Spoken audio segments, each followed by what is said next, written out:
Test, Test, Test, Test. Hallo, hallo, hallo.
No, no, I can trust. The trust control not that obviously. Hello. Hello, everyone. Some seats. So I'm gonna call on the people that is in this area, and you have several options here. You can either join the few seats that are in this space, or you can stand. Just a point of clarification of how we thought about this logistically and why it felt so confusing. So we were supposed to have a panel that was not very inclusive, only for 50 people, first come, first serve. But now this is not the case, because amazingly, these crystal walls actually move, and we can expand. This means that we have the production team from this house, the House of the Republic, and the Festwochen team, who's actually hosting us and being a partner at the Democratic Odyssey, gathering together to actually put some chairs. So just for you to know that some chairs will be popping up at some point in that space as well. Now, I have said everything that I wanted to say logistically, and this also means that this panel is now much more inclusive than before. With this, I'm going to introduce you all to Calypso Nicolaides, who's going to be the moderator of this panel called Rethinking Participation. And she will introduce the rest of the speakers, and we will have a lovely conversation. One last thing that I wanted to say, just to clarify, we will be giving you vouchers for drinks and for food, but this will happen at 6:30 in a table that we will be setting up somewhere outside of here, but in this space. So you will come, we will revise that you have registered and give you the vouchers. Just do not rush, it will happen, we will have a lovely moment in the garden, just later on. And now, yes, I turn into silence and I pass the microphone to Calypso. Thank you everyone and welcome. Thank you, Irene. You've created the perfect setting for us to have an exciting conversation. I'm Calypso, I'm a co-founder of the Democratic Odyssey with many of the team in this room. We will navigate together in the next 3 days. Those of you who are members, we're also very happy to be joined by others from the broader public. And how we will navigate, well, we will explore how we do participatory democracy. Yes, we think it, but we do it. And the Democratic Odyssey is a project that is really committed to local embeddedness, to being in cities, and in fact navigating from city to city, from Athens to Florence to here we are in Vienna. And because we are here in Vienna, this is going to be our first conversation. What is going on in Vienna? Now, what is going on in Vienna is super important and exciting. First of all, we have with us Katerina, who is from the municipality's office on participation, and she will tell us much more about what they've been doing under her project.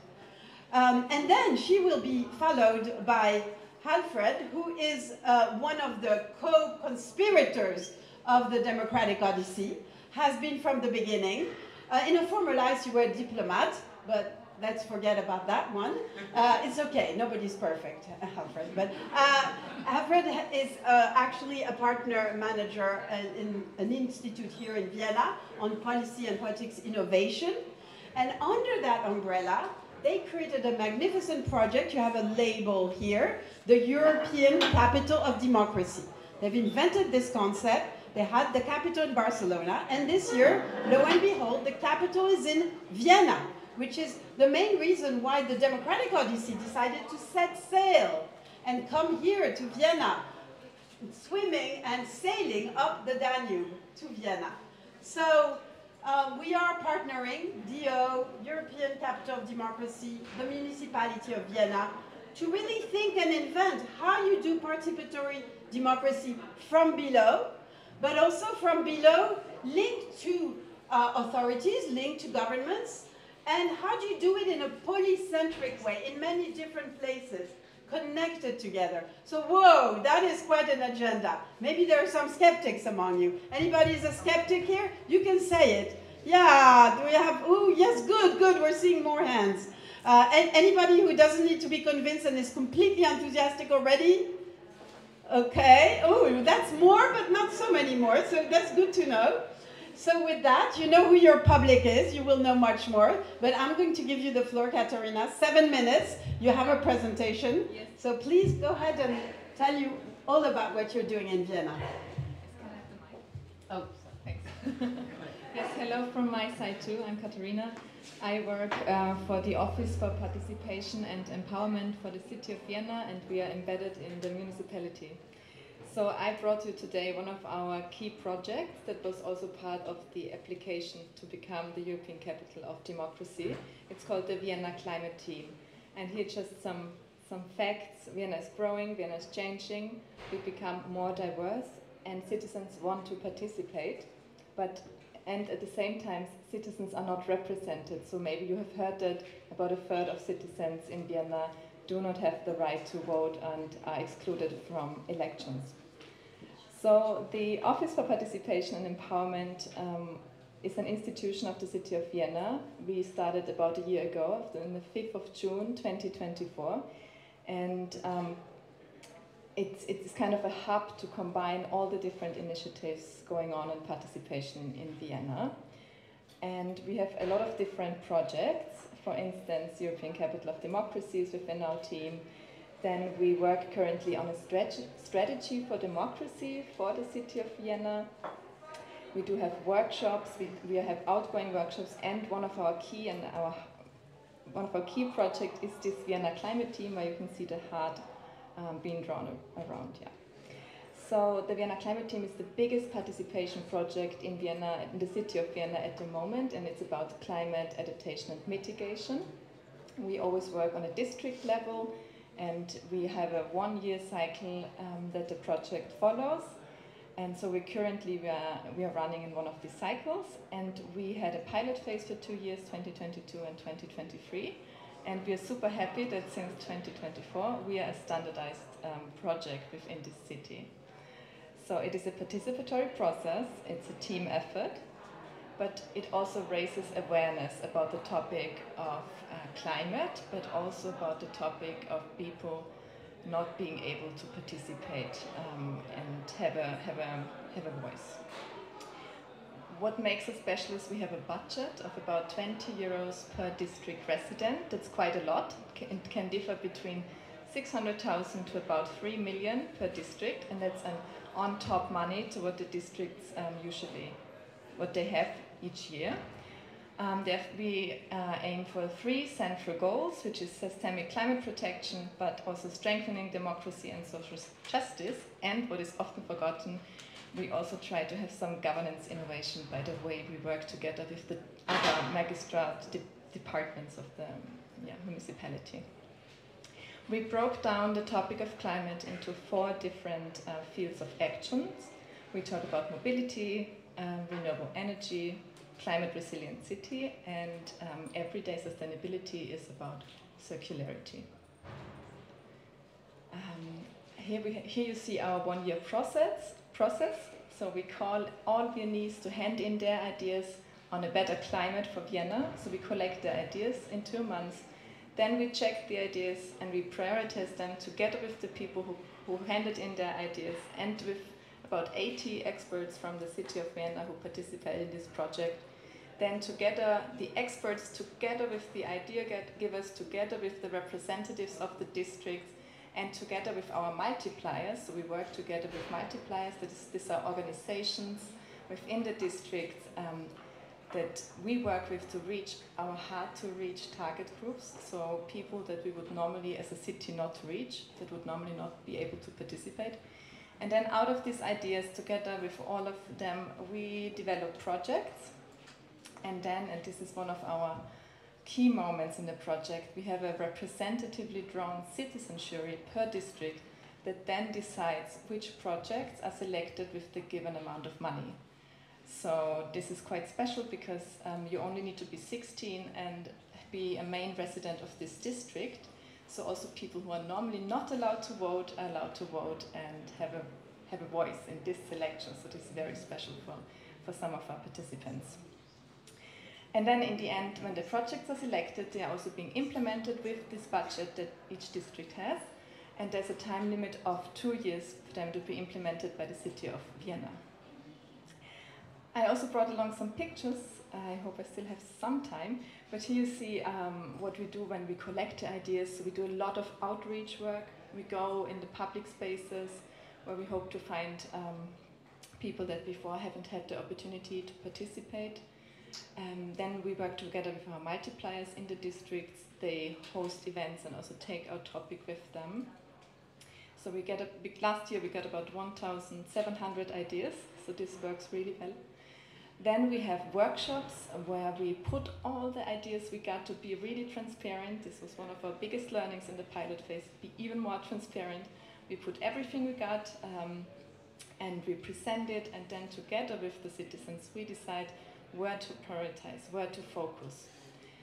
Then we also need to have an expert assessment, so the experts from the other departments look on the ideas and say, okay, what is feasible, what is doable, what is implementable.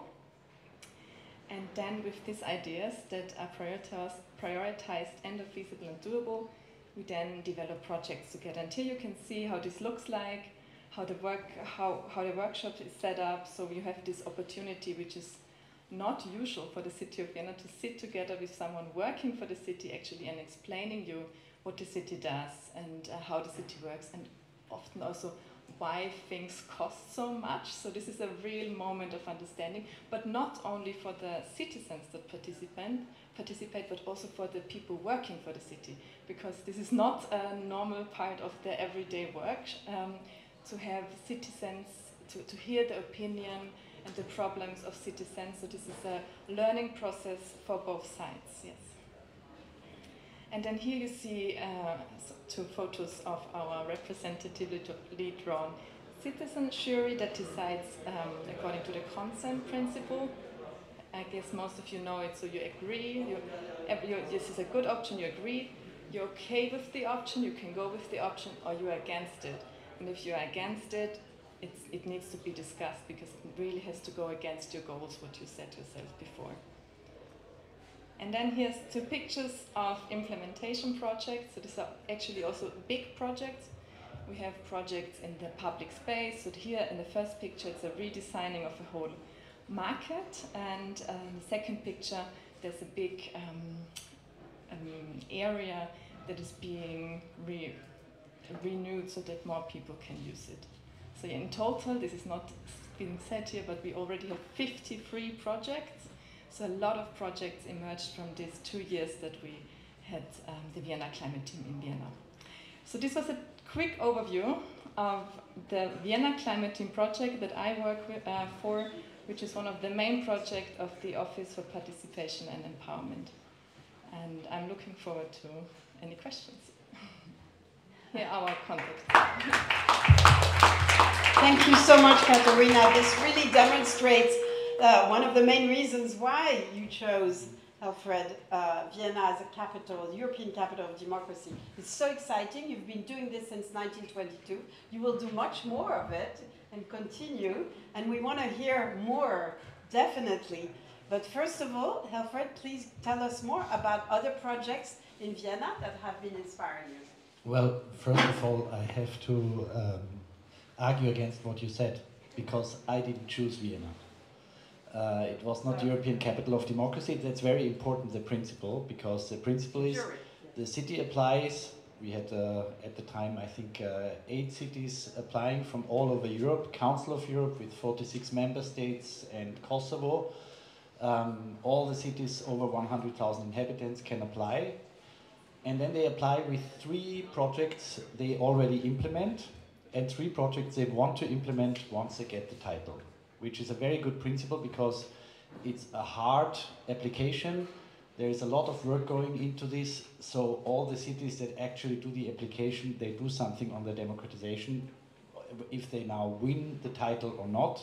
The title is honorary for 1 year, and then the experts jury looks at it. It's a jury of 6 international experts, and they look into the credibility of the whole process, of the whole applications, and the feasibility, and then if they have doubts or if they think that the city is worthy of actually becoming a candidate in the short list, which they produce, a short list of 3 cities, then they visit the city, they speak to the opposition, they speak to the leadership, they speak to the civil society, and then they do a short list of 3 cities. And once we receive the shortlist as European Capital of Democracy, we then submit this shortlist to a citizens' jury from all over Europe, 46 member states of the Council of Europe and Kosovo, 4,500 citizens at the age over 18. For legal reasons, this has to be done like this. And they then vote on the European Capital of Democracy. With one exception, they cannot vote on a city in a country where they reside. So it's not nationality, but people who resided in Austria could not vote for Vienna. People who resided in Spain could not vote for Barcelona the year before. And people who reside in Portugal could not vote for the next European capital, which is going to be Cascais. So this is a principle, and I think it's very important because it shows that it's really a people's-driven process. And I have to say what I think is really special about the Viennese application is that the city administration is talking about a weakness they have in their democratic system. And they want to face this weakness and they want to confront it. This, you refer to this as well, which is 1/3 of the Viennese population is legally not allowed to vote in the city elections, because our constitution mandates that you have to be a citizen of, so a naturalized citizen of Austria in order to vote in a federal state. And Vienna is a particular case because Vienna is a city and a federal state at the same time. On the district level, European citizens can vote, but on the Länder level, on the federal state level and the city level for the mayor and for the city councillors, not even the EU members, EU citizens cannot vote. But then there is a big group of other people who come from countries which are not from the European Union, and they cannot vote either. And this is a big issue. It cannot be changed at the moment because there is no political majority on the national level to make it easier for people to become Austrians, which is the heart of the problem, in fact. And so Vienna said, well, we need to do something about this because we need to confront this democratic gap. So this is a weakness, and they try to confront it, and with many activities you just showed us. And the other part, I think, is a strength, because they are doing a lot on climate. I think one of the strengths is also that many of the projects did not arise from a theoretical idea of, okay, we let the people vote on something and then we decide whether we do it or not. It's grown out of the infrastructure administration of the city. And this is why it's a very serious process. It's not about some, values or something like that. It's about where does the concrete money go, something which cities are good at. And this is why I think they convinced the jury, but what do I know? You would have to ask 4,500 Europeans for that. Well, thank you very much, Helfred, for correcting the fact that, of course, you didn't choose it. This is about democracy. We are here to talk about democratic innovation. how to make democracy different. And one of the big dimensions that you both share is this challenge of inclusion, inclusiveness. So I would like to ask you a question about this. We will opening up for question and answer, but let me pursue first of all between the two of you, because actually, Katerina, you were telling us how thousands of citizens participated and produced 53 projects. So on the other hand, it would be interested for you to tell us a bit more about how inclusive, how diverse. You talked about age, but how about different districts, poor and rich? Indeed, non-Austrians versus Austrian. Are you seeing that this is working according to the city's ambitions? So how inclusive is this? And maybe, Alfred, you could give us examples of other projects that have also been challenged with inclusiveness. How do you do it? Yes. So we had this pilot phase, the 2 years, where we had an extensive evaluation process, which is not usual for such a participation project. And so what we realized that during the outreach work, when we call citizens to participate and to hand in their ideas, this works quite well. This is what we get as a feedback from our multipliers, because we work together with these institutions and organizations that translate our topic and our projects into the language of the target group.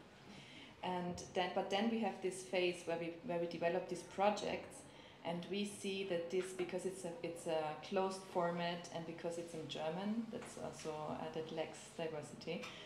We do have the issue that we get the high educated, well situated people.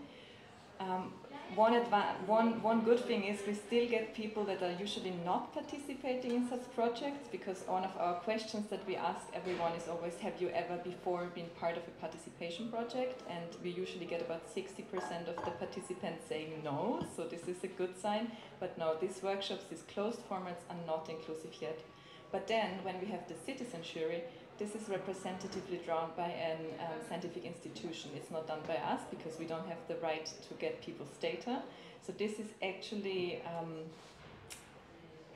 drawn to be inclusive, to represent the specific district. So we have 20 to 25 people in these juries, and they are selected the way so that the district is represented in a small group of people. And this works really well.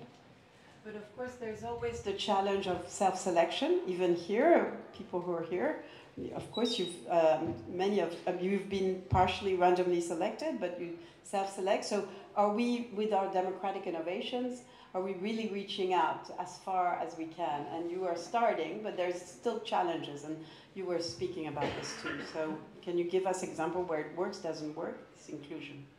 Well, I think there was a large consultation process in Vienna already done 3 years ago, which is one of the best practices I think they have created, and that was a youth participation project, where through the institution of the schools you could actually get probably a better result. So this is one of the things that institutions are very important, which also means we must not forget about other areas of democracy that we have in Austria, like we have workers' councils, we have a labor chamber of labor.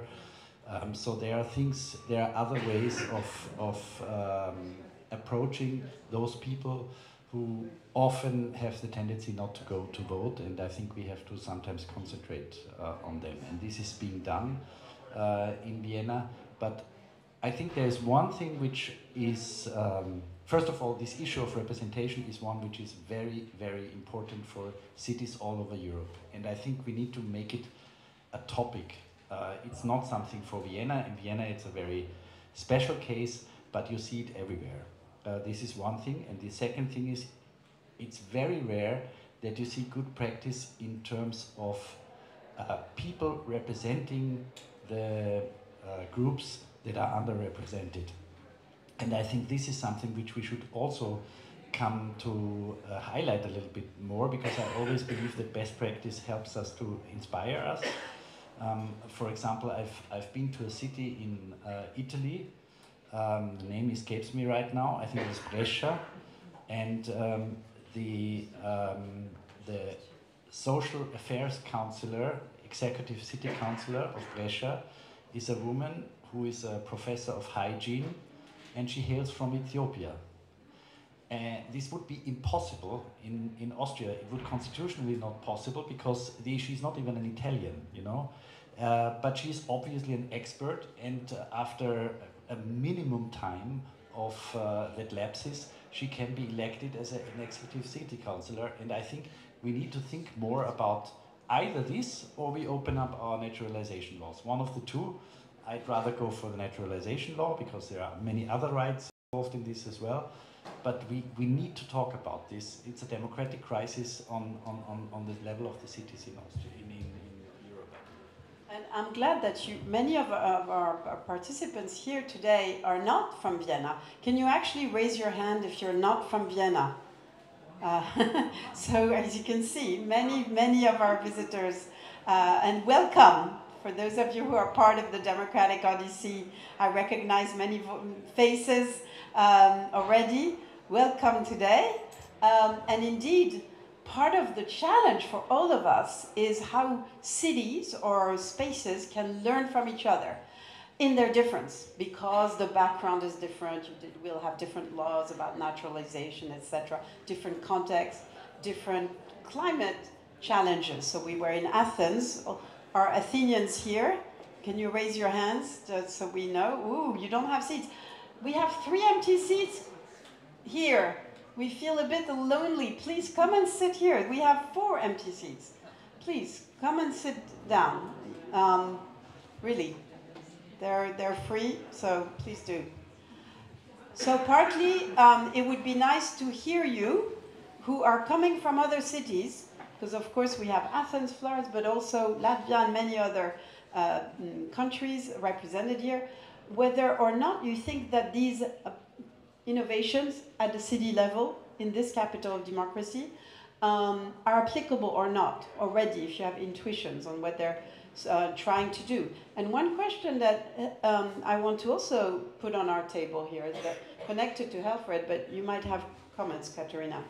Helfred said, well, you know, people are also in trade unions in other places. What we find is when we have political innovations, there might be tensions. There might be some conflict because some people who are civil society activists or in trade unions, in other organized groups say, well, we've been working on this forever, you know. We are the ones who represent society alongside elected people. And why should these randomly selected citizens or jury have more influence than us? I'm saying this because we all understand that democracy is about conflict. It's not always about love and harmony and world, etc. So I think we should face those potential conflicts. So I would like to ask you about that. Do you see conflicts? Do you see difficult, you know, resisting area? And once we've talked about this, please think about whether you questions or comments about your own context and cities or whatever else you want to raise. I think for our project, we do not see a conflict with this yet because we only do it on a specific budget that is especially for this project reserved. But I guess there would be conflicts if we would have this concept of a jury deciding on more money, on the whole, on bigger projects within the city of Vienna. But because it's quite small yet, we do not see any conflicts, but there is the big wish to maybe extend this concept of a jury, a representatively drawn, on bigger decisions than just on a district level. Yeah. Conflict resistance, challenges. Well, I have to admit I'm an ardent supporter also of representative democracy. I worked 8 years in the Austrian parliament, so I really believe that parliamentary democracy is very important, but I do also believe that it needs new ways of informed decisions. And so I think it's about a balance, you know. I think the example, the most famous, you know it very well, in Ireland, for example, shows that citizen assemblies can actually help the political apparatus to move forward. I have to say, it's my private opinion, they're a very good example of citizen assemblies, they're a very bad example of citizen assemblies. The Austrian Climate Assembly, for example, I believe is not the best example because it was a citizen assembly where the results of the people who have worked a lot on this, of the citizens who worked in this assembly, have not been taken seriously by the government that actually instigated the whole affair. And I think this is something which must not happen. So if you do this, you need to be aware of the consequences. And sometimes, yeah, maybe not everything is being adopted, but at least to have a very serious process and a discussion, I think this is what the Citizen Assembly deserves, and this is what makes it interesting for parliaments, because parliaments get more information by this institution of a Citizen Assembly. It is a challenge as to whether we think that parliaments, politicians, civil servants should be free to decide what they listen to and what they don't, what they take and what they don't take. Clearly that's what they want, to be free to decide, but what do the citizens think in the difference they can make? I can just add on the city level that in the beginning everyone was quite skeptic from these 80 people that work with us, and now after 3 years they're like, oh, you got so many ideas from citizens and you have the citizen assembly. Can we maybe use this resource of knowing what the people actually want? So you can see at the small level, not at the national level, that there's a change in mind. Yeah. Some of us might be surprised that they were surprised that citizens had good ideas. But this is very enlightening. I'm sure you have questions and comments, not just questions. So please let us know. And just please say your name, Mike, and where you're from. Yeah, sure. Mike, I live here in Vienna for 36 years, and I represent that group that you've been talking about, the third, who are not able to vote. But there's a word that I haven't heard so far that I think is equally as important, and it's called rights. And I'm going to give you 3 examples, I'll keep it short, of rights being a third party, non-EU, what you don't have, regardless of how long you live here. Betriebsrat. You cannot run for the Betriebsrat. I know because in 2002 I was asked to run by my colleagues and I was refused. The second one is tied to the e-government and the ID Austria. I know it's not part of the city, but nobody's really done the due diligence for many activities that you perform where we're trying to do this online. I keep getting the message, use ID Austria, which I have on my phone, but the problem is I don't have full access because I'm not a citizen. And so the first thing you need to do is show your passport, which means that a lot of functionality is not possible. And then the third one, and then I'll keep it at close. I learned a few years ago that being a non-EU national, I am not allowed to organize a demonstration here. And I get that look from everybody because nobody's aware of how much of our rights are actually curtailed. And I was crestfallen, and everybody I tell is the same story. So I think it would be a good idea, I'm closing this, it would be a good idea if there was more of a conversation with those individuals, especially us that have been here for a long time, who can tell you a number of stories, not as an accusation, but to raise awareness. Thank you. In a way, is political innovation about replacing rights with something else, because you can go to this jury, as Katerina was saying and what you were saying, Alfred, or is it also maybe able at some point to promote these rights? And of course, in the next panel, we will talk more about protests, but we'll say something in a minute about this. If you don't mind, we'll take 3 comments so that we, yeah. Thank you very much. Gesine is my name, and I'm from Germany, living in Vienna since 2013. In Vienna, I love that there's a group of persons, SOS Mitmensch, SOS, and then human together. And they organize for many years Pass-Egal-Wahl, an election that your passport isn't topic. And it's really, really great. So they make visual that you can see which voices are not seen. And also I would like to say to the theme diversity that I just saw in 2024 in Germany, the first person who is deaf is in a part of the Bundestag. She's elected and she's in Berlin and talks about, with sign language. It's really great. So you have more diversity and more and more. This is so important. Thank you very much for these two testimonies. We gather examples that are inspiring. Hi everybody, my name is Emily. I'm born and raised in Vienna and I love my city. And I think, Helfried, you talked about a very important topic, an unsexy word, neutralization. What does it mean? How do you become a citizen or become a part of Austria? And the gentleman in the front, you talked about rights, but also about duties. I think it's also important to talk about both sides. Because it's easy to say, I am not allowed to do that, this and that. But it's also about paying taxes, that's one thing. Being part of a bigger think tank, if you want to think about it. And I personally found very interesting, Helfried, that you talked about, hey, let's go the neutralization way. Because Austria is heading into a right-wing decision, if you have followed the last 6 months, you know. We can discuss it later. And I don't know why you said this, because maybe you can say something about it, because I don't see that the rights on becoming an Austrian citizen is going to be, I think it's going to be more harder in the future than easier. For all, because there are a lot of people who don't know it.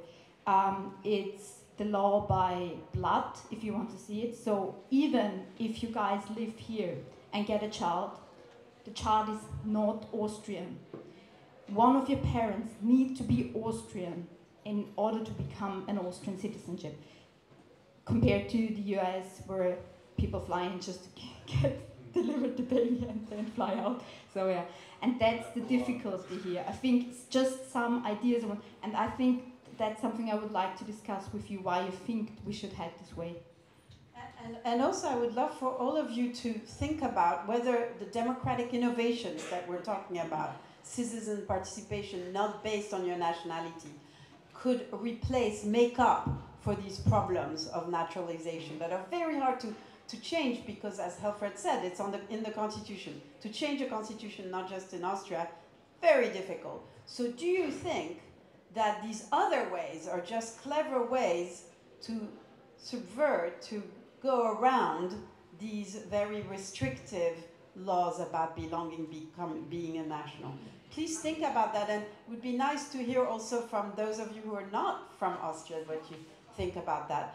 Let me take one more that's not a testimony from this place, but maybe elsewhere. Thank you.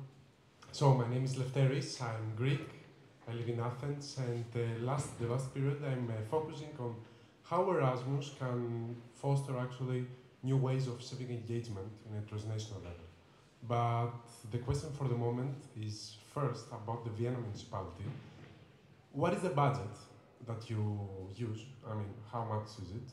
And the second is that we also have Paris citizens' assemblies in Paris, that were actually successful, could be considered successful. So how do we convince other municipalities, in especially smaller cities, to do the citizens' assemblies? Thank you. How do you promote your own ideas elsewhere? Eleftheris was in our Athens assembly, in our Florence assembly, and now in Vienna, so it's lovely to have you back. So Lefteris is Odysseus, in fact. I want to go back to this naturalization and to the question of rights. First of all, I think there is a situation where you have to fight for your rights, even if they are not granted yet. I have to tell you, for me, one of the most interesting reactions of the public to see in the last 15 years, I think it's 15 years ago, was there were some of you who have lived that long in Vienna will remember that there was a group of Afghans it must have been 2012, 2013, who decided to demonstrate for their rights as asylum seekers. And this was the hugest scandal you could imagine. The right-wing media were writing about it, and the right-wing parties were saying, well, how could this be that people are demonstrating on the streets and they are only asylum seekers? How can something like that happen? And I was thinking about this and I thought, why is it such a scandal for them? And the scandal is they became political subjects. They made themselves political subjects. And this I found quite interesting, that in a system which we call democracy, people seem to have a problem if other people, speak their political voice, if they are not naturalized citizens. And now I come back to your point.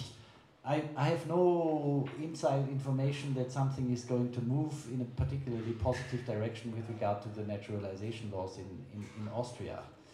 But I do believe that this is partly also because the politicians are afraid. It's a little bit of the Irish situation, I believe.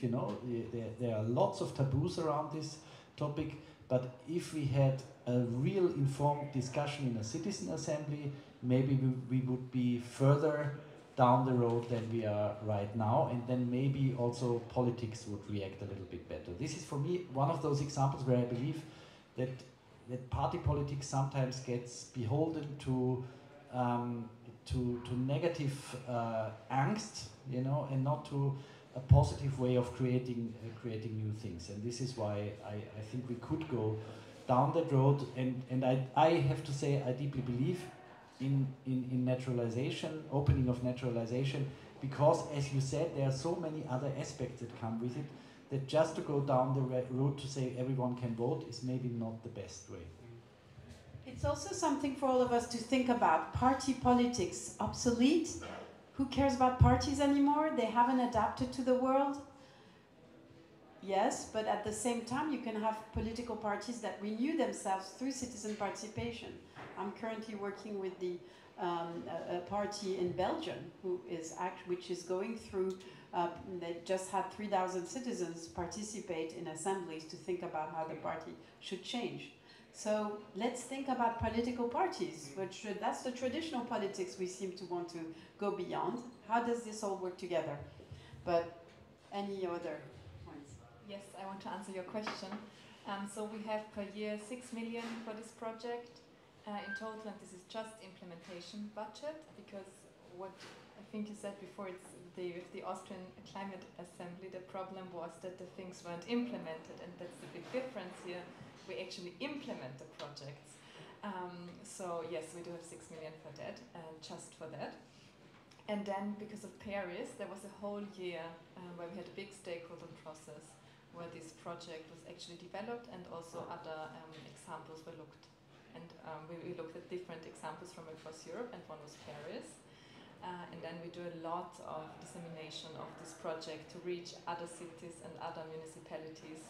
So we are involved in different EU projects to spread the word, and wherever we can, we spread the word. Yeah, and we also have we made a publication to make it easier for others to kind of follow this quite complex process that we have here, because we know it's complex. We have a lot of money in comparison to others, so we try to break the key points down. At Democratic Odyssey, we hope to work with the Commission that also has a fund to help these lessons from city to cities, but this is still very embryonic. I have to make a little bit of an advertisement here, because one of the surprise successes of the whole initiative of European Capital of Democracy was that at the beginning we realized, okay, we can't just invite the cities to compete for the title, and then one wins and the rest lose out. So we said, okay, we need to do this in a different way. It needs to be more of an Olympic principle, that everyone is a winner. And actually now what we have is the European City Network. And cities are usually not that fond of networks anymore, because there exist so many of those. but the democracy and participation departments, they don't have the networks yet. So we created this network, and all the cities that applied are now member of the network. They meet every month, either online or in person, and they share their experiences with citizen participation project. And it's very interesting because it's very cross-pollinating, I think, because they are all grappling with the same question, but from a different angle. They look for different audiences, they have different methods, but it's always a question of participation. And the feedback we get is that it's really helpful to them. And if you come from a city which has not yet applied for a European Capital of Democracy, one of the things you can do to improve their practices is let them apply and let them become a member of the European City Network. Indeed, and maybe the winning city will be the next stop for Democratic Odyssey. We use the term pollination. Alfred just used the term pollination. Of course, pollinators and bees, they're a great metaphor for what we're trying to think about, because we are like a hive mind, and you all know that in a hive, they think together and do things together, these bees. So this is a great metaphor for us, and they pollinate flowers, and we want pollination to happen during, but also after this whole adventure and journey of the Democratic Odyssey. But I see some more hands. There were some more hands over there, and I saw a hand here. So I'll take you, and then. Hello, my name is Fabi. I'm from Germany, currently doing my Erasmus in Vienna. And the question that you raised before about the political parties, I want to bring an example of a German party called Die Linke. It's like a more left party. And what they did in the last years, they did something called Haustürwahlkampf. So they went to the doors of certain districts and talked to the people and asked what are their needs. They collected the main needs, and for these needs they are doing the Wahlkampf for the running the party like. And in Leipzig, one of the cities, there was like a whole group of 25 people trying to get this one person into the local political parliament.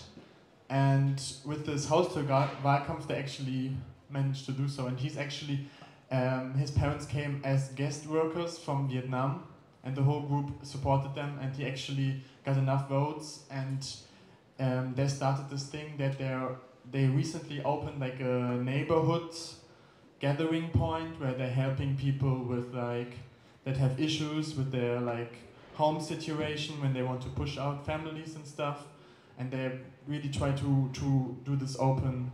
If you have more questions on that, come to me later. No, thank you very much for this story, and also the end part, because at Democratic Odyssey we've had a lot of discussions about autonomous neighborhood groups, energy communities, housing communities, mutual help communities, and how they need to keep their autonomy but also connect with each other. And this is one of the great examples of what it means to have bottom-up democracy that connects also with representative democracy, as you were just describing. So all of these innovations are actually often complementary, but maybe not always. We need to think about that. Hello everyone, Zuzana from Slovakia. There was a question about money already. I have another one. As you have mentioned, the democratic city of Vienna, like it was honorary title. Like people are maybe more familiar with European capital of culture. So I would ask, beside the honorary title, are some money coming, or some budget, or some another benefits that are along that? Okay, any other hand on this side? Yes? Hi, I'm Sean. I'm from the UK, but I've been living in Germany for the last 6 years. And I have a question around prioritization. As we invite more people in, how do we ensure voices are prioritized? And we're seeing so many ongoing collapses and crises. How can we prioritize the right ones, and maybe more optimistically, can we solve these crises simultaneously? Yes, who speaks, who's heard, and who does this prioritization? Who decides? Okay, so this was the last round of questions, so please address any of them and your concluding words, because we have a next very exciting panel after this. Do you want to go backwards? Well, the bad news is no money involved, but we did convince Bratislava to be part of the competition a year ago, and well, because we are not a European Union project, we are a non-profit organization. We are a limited organization, so under Austrian law. And we try to get European funding, which if any one of you tried before, you will know that it's quite difficult. But sometimes we succeed. For example, for the European City Network, we did succeed to get some money for this work. So it's really an honorary title. With the Capital of Culture, for example, it's very much different. There is a lot of money coming from the European Commission. Well, this is not about money, because it's about sustainability also. And what I really believe in, we are currently looking into a scientific evaluation of what we are doing, is that we do have the impact, because the applications need to be accepted by the city councils before they are coming to us. So there is a huge discussion about, you know, is this good, is it not good, etc. What do we want? And once this has been already accepted by the city council as a concept, I think you know, people are not going to go back on this. And so this is maybe even more important than the money. But it's very good if there is a lot of money in the city, as it is in Vienna. A lot, maybe an overstatement, but there is. Yes, no, I want to add to this. There's a lot of benefit we get from the title. I can see that from the Office of Participation and Empowerment point, because this office actually was only made possible because we got this title, and then having this title also enables us to implement new, how do you say that, projects within the city. Like we could implement a fund for small projects that do something for more democracy and participation. Do you know it? Have you applied? Okay, great. So we had last call, we had 173 projects applying for this fund, so there's a real need, and this fund was only made possible because of the title, because this is how the awareness for the whole topic was raised at the government level.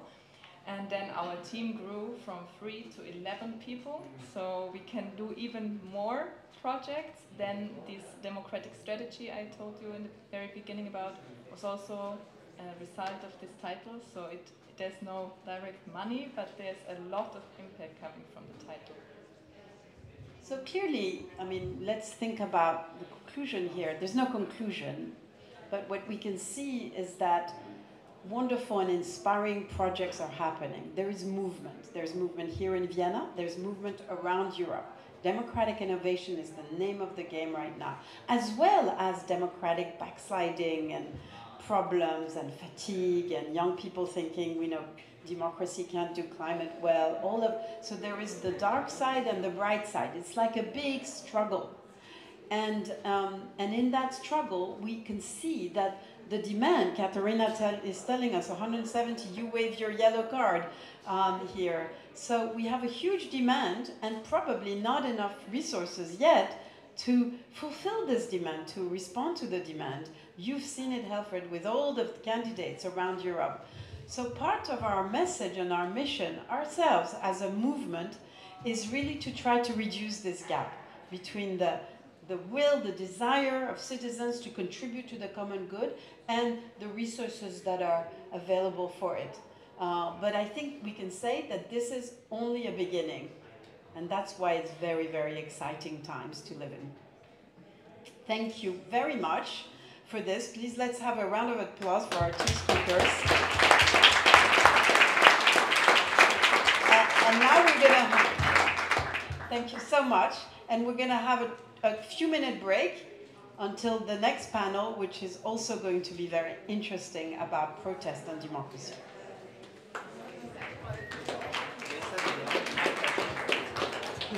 Well, I hope you enjoy this.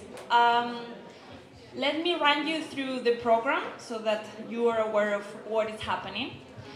Right now, if you have registered to participate in this event, there is a registration, there is a table at the entrance where you can give your name and you will receive a food voucher and a drink voucher. The drinks are all the way down the corridor in the concert area, and for the food, there's another corridor this way and a beautiful garden that you can enjoy while eating. Just to say that the next panel, it's a hybrid panel. Someone is joining directly from Rojava in northeast Syria, so we need about 10-minute buffer so that this person can connect and that we can check that everything is working with the interpreter. My recommendation is that you go ahead, have a break. If you need to use the services, use them, and get your voucher, and then we will reconvene in about 10 minutes. Can I make I just want to make an announcement also to add to Renee. Around 8:15, 8:30, we will have a very exciting next event with the Democratic Olympics, and we will all participate in a big participatory event together. So stay tuned.